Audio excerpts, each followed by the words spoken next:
I'm Vern Bastian, General Manager of MetroCount, and I guess we can ask ourselves, at MetroCount we certainly have, how can traffic data inform us in any useful way in this COVID lockdown situation?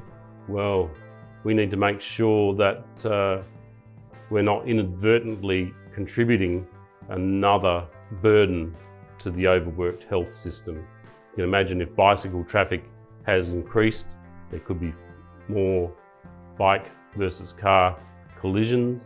There might be more bike versus bike collisions, and urgent steps may need to be taken to make sure those things don't occur.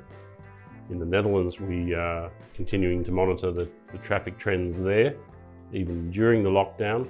And as you'd expect, passenger motor vehicle traffic has collapsed to practically zero.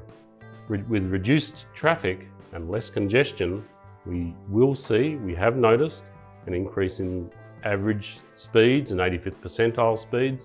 And although the numbers are reduced, we may see that if crashes occur, they may be more severe. We need to keep an eye on the heavy goods vehicles, as heavy goods vehicles are the things that place the most wear and tear on the roads. There still will be a need to monitor, to schedule road maintenance throughout this period. We want to make sure that our supply chains are working and the heavy goods vehicles are operating, delivering the things that we need. Monitoring the traffic will help us understand from another perspective, are the lockdowns being effective?